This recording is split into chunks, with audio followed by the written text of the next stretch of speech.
The sun had just dipped below the horizon, painting the sky in shades of orange and pink as we gathered around the bonfire at Lighthouse Beach. It was one of those perfect summer nights where the air was warm but not stifling, carrying the salt of the ocean and the sweet scent of marshmallows being toasted over open flames. I'm Alex, by the way, and I've always loved these summer gatherings. The way the firelight dances across familiar faces, how laughter seems to echo louder against the backdrop of crashing waves. But this particular night in July would end up being different from all the others. Our friend group had been coming to this same spot every summer for years. There were about 15 of us sprawled across blankets and beach chairs, some playing acoustic guitars, others passing around bottles of beer and sharing stories that grew more exaggerated with each retelling. String lights had been hung between the nearby trees, giving the whole scene a magical quality that made even the most ordinary moment feel significant. And then there was Jamie. I'd known him since freshman year of college, but somehow, in the 3 years since, I'd never quite figured out how to act normal around him. Jamie had this effortless way about him. He moved through the world with a confidence I both envied and admired. His laugh was infectious, starting deep in his chest before bubbling up and spilling out, making everyone around him want to join in even if they'd missed the joke. Tonight, he wore a faded blue hoodie that matched his eyes, and his dark curls kept falling across his forehead no matter how many times he pushed them back. Let me explain why this matters. These details, these small observations. When you're harboring feelings for someone that you've never voiced, you become a collector of moments. You notice everything. The way they tap their fingers against their knee when they're thinking, how they always save the green gummy bears for last, the specific smile they reserve for inside jokes. These details become treasures you hoard, proof of your attention, evidence of how deeply you see them. The bonfire crackled and popped as someone threw another log onto the flames. Sparks spiraled upward, disappearing into the star-filled sky. Around us, conversations overlapped and intertwined.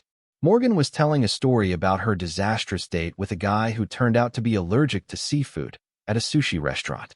Kai and Elena were debating the merits of different hiking trails for tomorrow's adventure.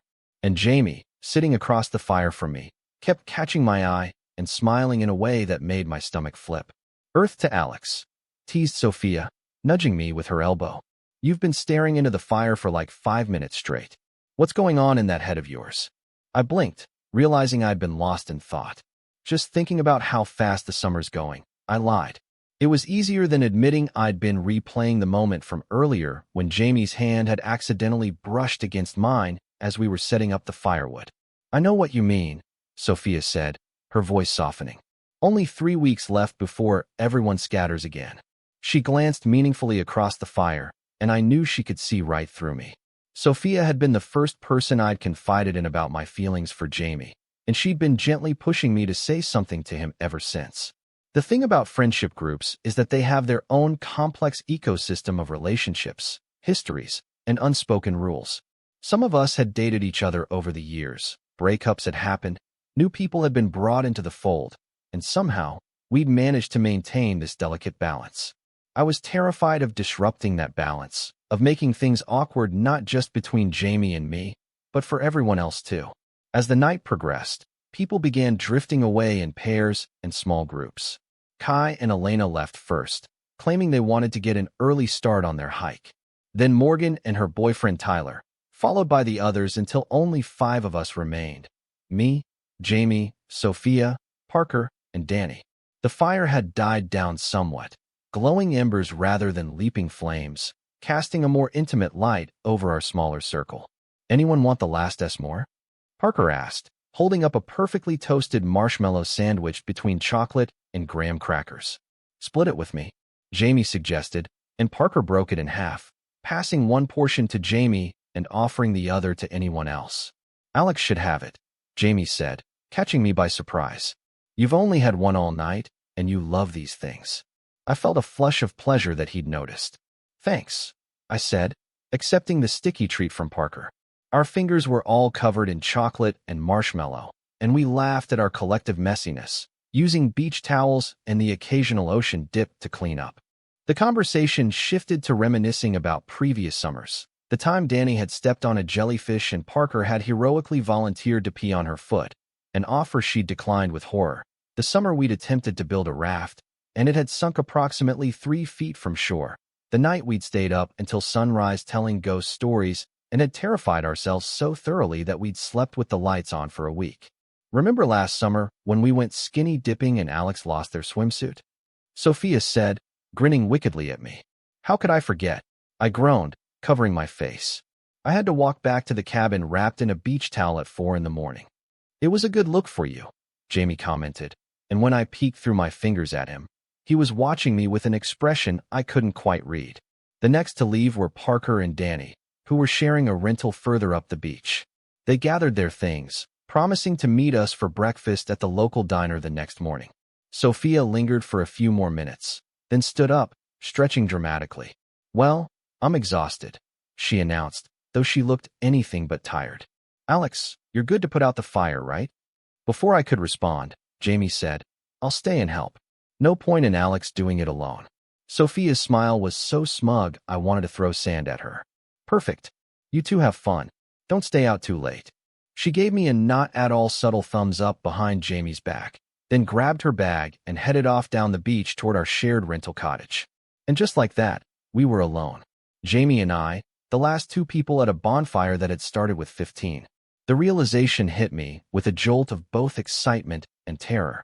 We'd been alone together plenty of times before, of course, studying in the library, carpooling to events, even sharing hotel rooms on group trips when the numbers worked out that way. But something about this felt different, more deliberate, more charged with possibility. So, Jamie said, breaking the silence that had settled between us. He moved from his spot across the fire to sit beside me on the large driftwood log I'd claimed as my seat hours earlier. Alone at last. My heart stuttered. Seems that way, I managed, trying to sound casual. Sophia's about as subtle as a freight train. Jamie laughed, the sound warm and genuine. She means well.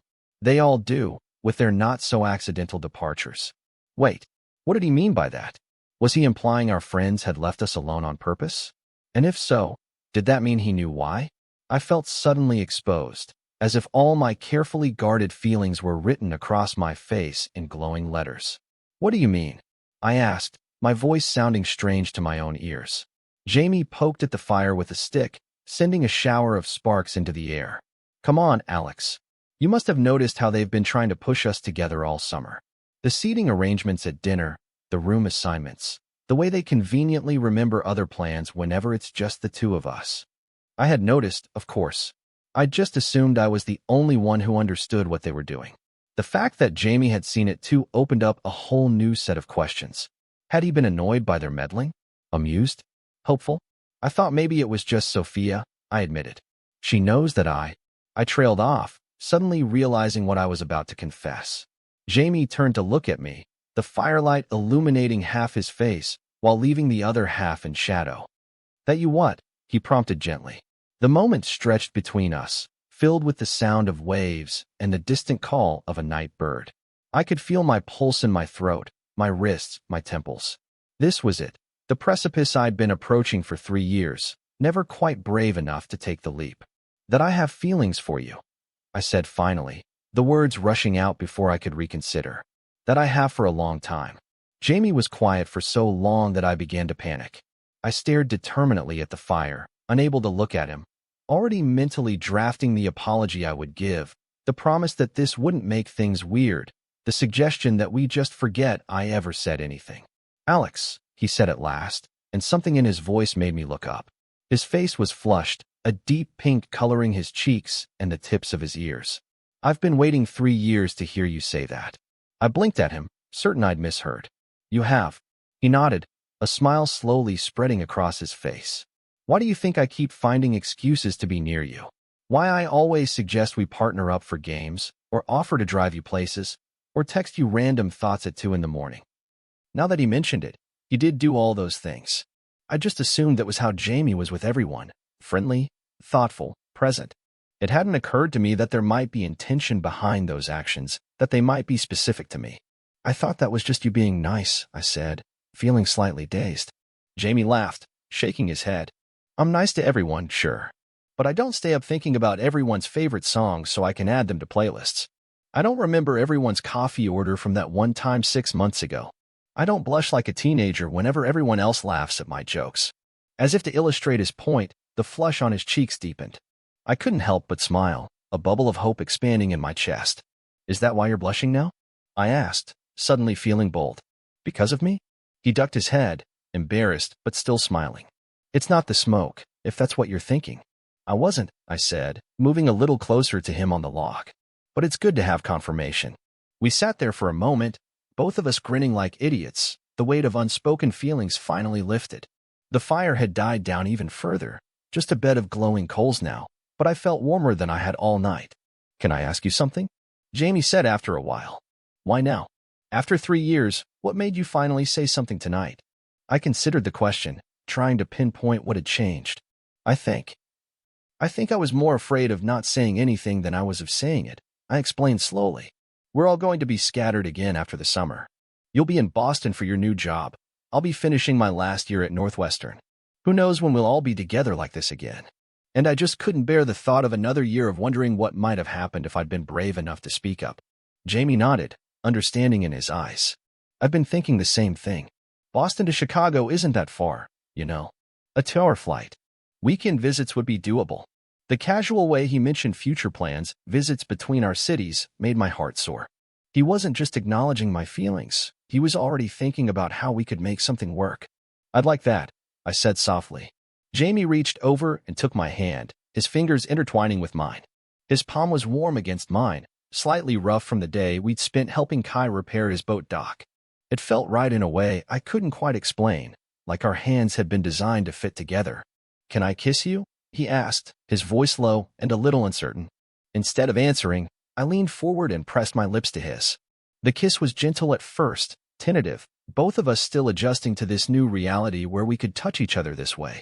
But then Jamie's free hand came up to cup my cheek, and the kiss deepened, became more certain. I could taste the sweetness of marshmallows and the slight bitterness of the beer he'd been drinking. I could smell the wood smoke in his clothes and the salt on his skin. Every sense was heightened, every nerve ending alive.